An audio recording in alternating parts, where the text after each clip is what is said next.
the man who pleaded guilty to killing his pregnant wife, Shanann, and his 2 children, Bella and Celeste. We were not allowed to talk to him about it. They're frustrated because they say his attorneys wouldn't let them ask him anything about the case before the plea. I asked Chris, if you did not do this, do not confess to something you didn't do, and she shut me down. This afternoon, my office filed formal charges against Christopher Lee Watts. Tonight, a bombshell twist in the case against Christopher Watts, accused of killing his pregnant wife and 2 daughters. In a newly released affidavit, Watts saying it was his now deceased wife Shanann who murdered 3-year-old Celeste and 4-year-old Bella. It is a new twist in this type of case for the accused to sort of start spinning plates as far as what happened. Documents revealing that Watts claimed to have talked to his wife about marital separation that morning and later found her actively strangling one of their daughters while the other laid sprawled out on her bed and blew. The affidavit claims he then went into a rage and ultimately strangled Shanann to death. If his story would end up being true, obviously a jury is going to look very favorably, and probably a judge too, as to what happened. This news coming after a slew of charges against the Colorado husband and father. At any point did you consider the death penalty? Way too early to have that conversation. Shanann, Bella, and Nico are loving, caring people. They love life. They love being around people who love them. They always had good times. This is the first time they went to the beach this year, and they loved it. But God only knows what happened that night. Life will never be the same without Shanann, Bella, and Celeste and Nico. Unlock the darkest stories and unravel the mysteries with Dark Crime Box. Subscribe now and step inside the world of true crime like never before. Had all their lives to live. They were taken by a heartless one. This is the heartless one, the evil monster, who dare you take the lives of my daughters Shanann, Bella, Celeste, and Nico. The house sat in the dark like it was holding its breath. A neat, quiet street, trim lawns, a feeling that nothing bad ever happened here. Inside, the air was still, the kind of stillness that comes when life has already left a room but the world outside hasn't caught up yet. Empty beds, silent hallways, a front door that had been opened and shut without anyone knowing that, on the other side of it, something had gone terribly wrong.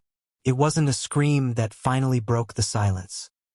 It wasn't a crash. It was absence, the kind of absence that feels heavier than sound. Somewhere past these walls, the truth was already buried. And it would take the world 7 years to understand what really happened here. Before this story pulls you any deeper into the dark, take a second to support this channel if you love long-form true crime. Like this video, subscribe to Dark Crime Box, and turn on notifications so you never miss the next case we uncover. First, it didn't look like a crime scene. It looked like a life that had paused. Shoes by the door.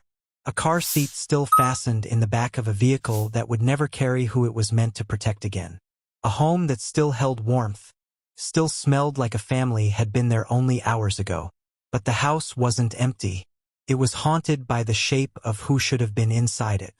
The first people to feel it were not detectives, not journalists, not the public. It was those closest to the empty rooms, those who knew the rhythms of the home, who could feel when something was off without a word needing to be spoken, when unanswered messages started piling up, when calls went to voicemail again and again, when normal suddenly became terrifying. And then the man of the house appeared, calm, almost too calm. I just want them back. I just want them to come back. And if they're not safe right now, that's what's tearing me apart. Because if they are safe, they're coming back. But if they're not, this has got to stop. Like, somebody has to come forward. Or did you guys get into an argument before she left? It wasn't like an argument. We had an emotional conversation, but I'll leave it at that. But it's just, I want everybody to just come home. Like, wherever they're at, come home. That's what I want. Shanann, Bella, Celeste, if you're out there, just come back. Like, if somebody has her, just Please bring her A back. husband standing in front of cameras, begging for his family to come home while his voice stayed steady and his eyes didn't quite know where to land. He stood in the spotlight of a nightmare he insisted he didn't understand, delivering lines that sounded rehearsed even if he didn't know they were. At first glance, he looked like a man drowning in shock. The sort of man you might pass in the street and never suspect of anything darker than a bad mood after work. He spoke about love, about worry, about children waiting for bedtime stories that would never be told again.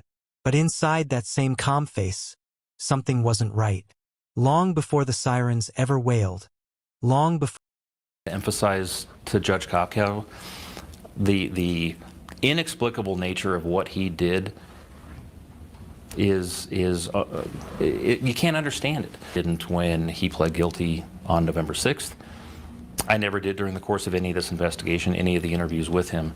I think that he shed a tear for himself. I think justice was served in the best way we can in Colorado right now. I think if somebody came up and put their hands around somebody's neck, the first thing a victim's going to do is grab onto the hands or the arms and try to pull them away, or scrape or claw or bite or whatever to try and get that person's hands off of their throat. There wasn't anything like that in Shanann. And his statement to investigators was, they were very clearly, obviously dead, so I decided to dispose of their bodies. You didn't call 911. You didn't try CPR.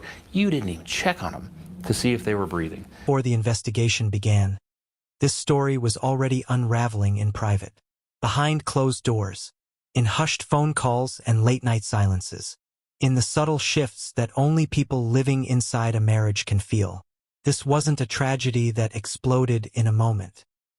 It was one that crept slowly, quietly, like a shadow stretching across a wall. The woman who vanished had built her life in the public eye. Bright, outspoken, a mother who shared pieces of her world with anyone who would listen. Her home had once been full of laughter, selfies, small victories turned into reasons to celebrate. She wasn't hiding. She wasn't small. She lived loudly, emotionally, unapologetically. And the man beside her was the opposite. Quiet, controlled. The kind of person who disappears into the background easily.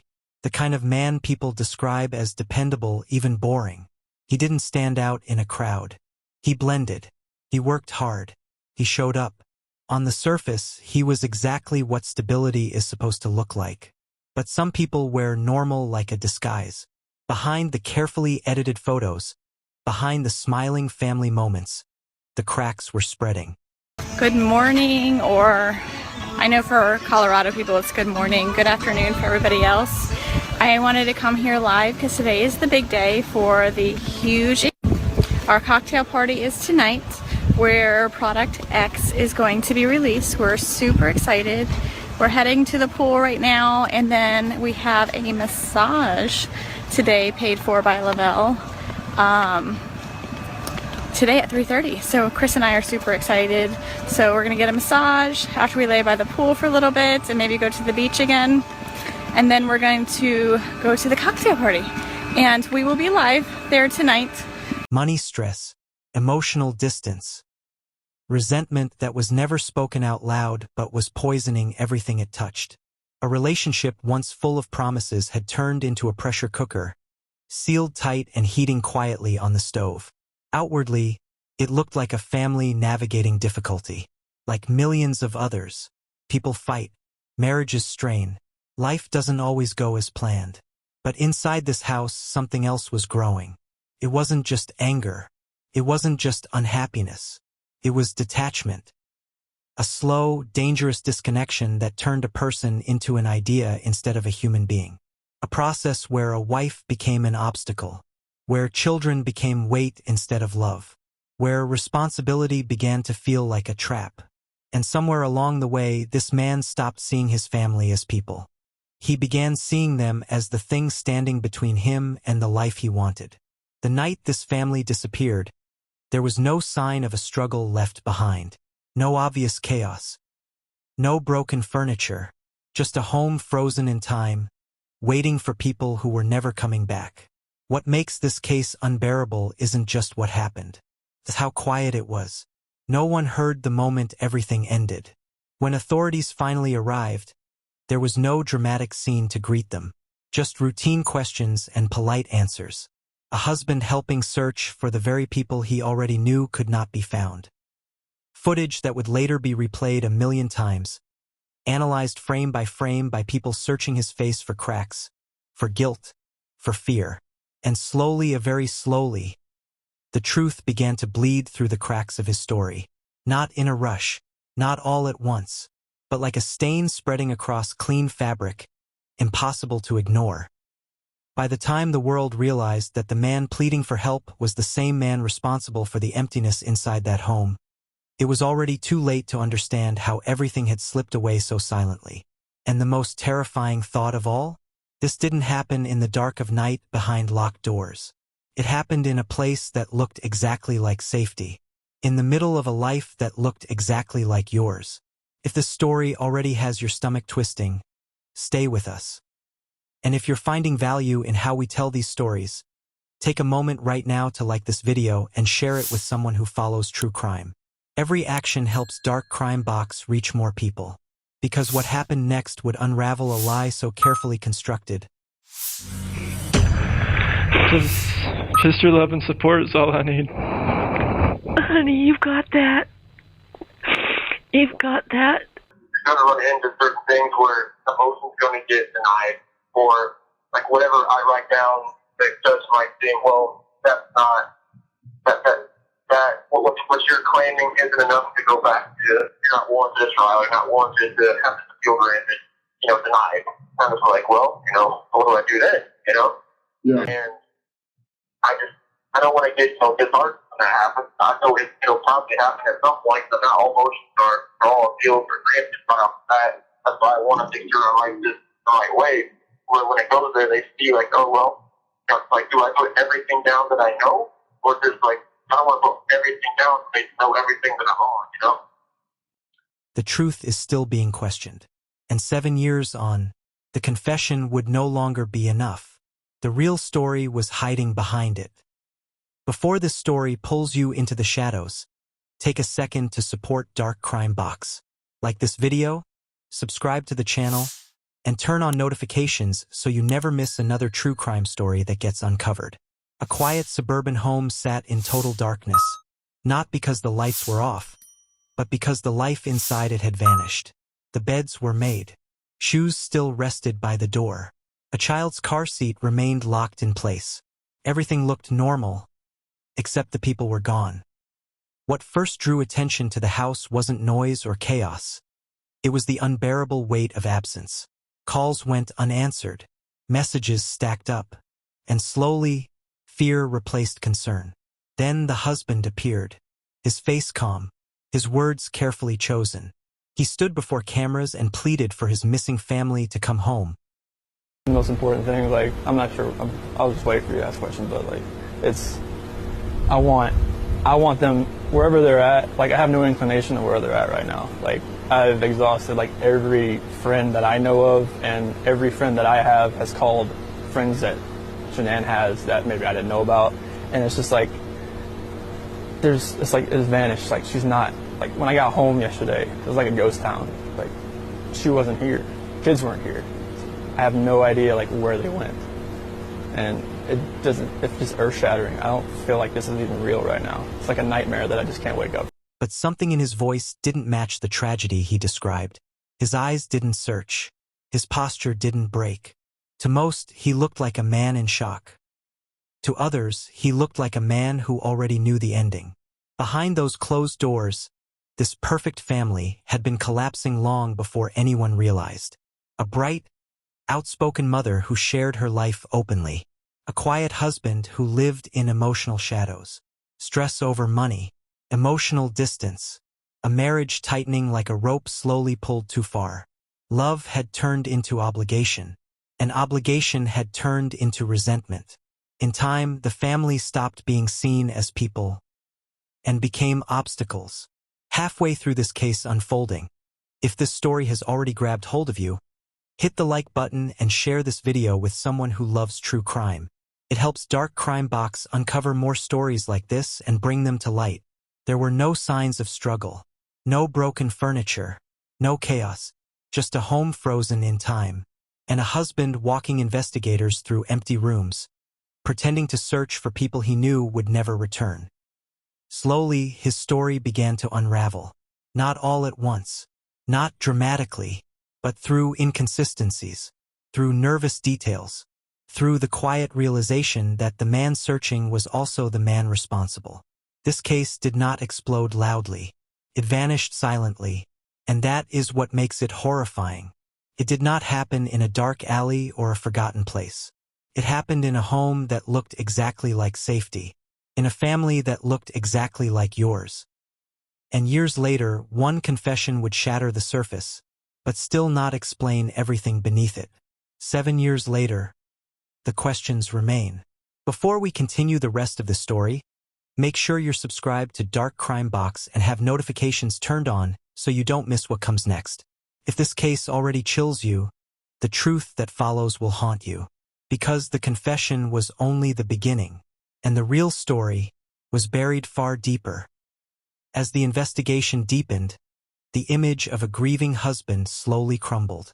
Phone records, surveillance footage, and social media activity revealed a second life unfolding in secret. An affair was uncovered, exposing a man already emotionally detached from his family long before they vanished. His lies grew heavier, his timelines tighter, and his explanations more desperate. Investigators studied every movement, every message, every inconsistency. And soon, the truth no longer pointed outward. It pointed directly at the one place no one wanted to look, the husband himself.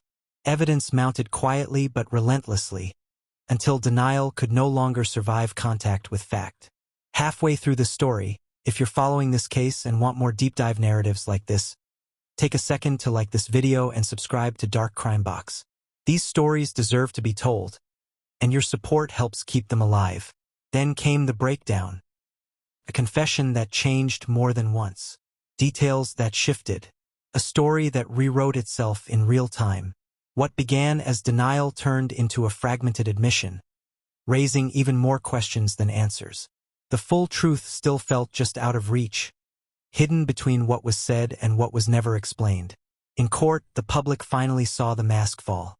The weight of forensic evidence, digital records, and witness accounts crushed what little defense remained. Rather than face a trial, the husband accepted a plea deal, avoiding the jury but not justice. He was sentenced to multiple life terms without parole, sealed away from the world he destroyed. The impact rippled outward. Parents buried grandchildren. Friends lost an entire family at once. A community struggled to understand how something so monstrous could grow inside something that looked so normal. Memorials became sacred ground, and the house that once held birthday parties became a grave for memories. Years later, the case continues to echo. New interviews, new theories, new attention. A confession meant to close the book instead cracked it wider open. Instead of clarity, the world was left with a lingering unease. Was everything truly confessed, or only what could no longer be hidden? Before this story fades from your screen, hit subscribe, turn on notifications, and share Dark Crime Box with someone who never misses a true crime case. Your support keeps these stories from being forgotten. Because this wasn't just a crime. It was a revelation that evil does not always announce itself. Sometimes, it smiles from across the dinner table. And when the end finally comes, it doesn't always bring answers. It leaves questions. Playdate? Yes. And you didn't buy that? No, because Shanann, like in my mind, I couldn't figure out why she'd go on a play date without her car. Atkinson says she tells Watts she's calling the police for a welfare check and that he says he'll meet her at the couple's home. You knew even then his story was not adding up. It wasn't making sense to me. Inside the house, authorities find Shanann's purse, phone, and keys, but no other signs of life. The girls' beds weren't made. Shanann was very OCD. Everything in her house had a place. Everything was labeled. If something was out of the ordinary, it was really out of the ordinary for her. Still hopeful Shanann and her girls are alive, the entire community jumps into action. Tonight, police issued a missing endangered alert. A pregnant woman and her 2 daughters missing from Frederick. By Tuesday afternoon, Chris Watts is talking to local TV stations. Shanann, Bella, Celeste, if you're out there, just come back. Like, if somebody has her, just please bring her back. Interviews that first evoked sympathy, but on closer examination, suspicion. Watts revealing he and his wife exchanged words the morning she vanished. It wasn't like an argument. We had an emotional conversation, but I'll leave it at that. But I just want them back. His vocal cords are, in my view, constricted. It comes with anxiety and stress. Former FBI agent and ABC News consultant Brad Garrett points to Watts' body language in those interviews. When people sort of cross their arms, sort of lock their body down, and then sometimes start rocking back and forth, it's a defense mechanism. That, in combination with a number of other things, I think is potentially telling that he's not telling the truth. So he does these interviews on Tuesday. What did you think of his demeanor overall? Yeah, it was very odd. He just was sitting there waiting for something to happen. The last time I talked to him, he said, I just want to cry. And I looked at him and said, why aren't you? On Wednesday, everything changed. A heartbreaking outcome to the story we have been tracking all week, the confession of a father. I didn't know what to say or do. I don't know. I sat on our bed for I don't even know how long and didn't move because I didn't want to think that they weren't coming back. Late Wednesday night, Watts is arrested. By Thursday, police were at the oil fields where Watts used to work and within hours found 3 bodies. Did she bossy? Mom just never thought she was good enough. So then what was the bulk of the wedding about? It was just my mom and pretty much my sister just don't like her. Oh.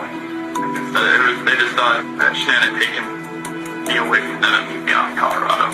Dr. Phil, I felt my daughter's spirit the moment she died. Something woke me up and I sat at the foot of, sat up, and a spear went through my forehead, and I heard the Holy Spirit say, Shanann. And I said, holy, something happened to my daughter. I knew, I swear to God, I knew.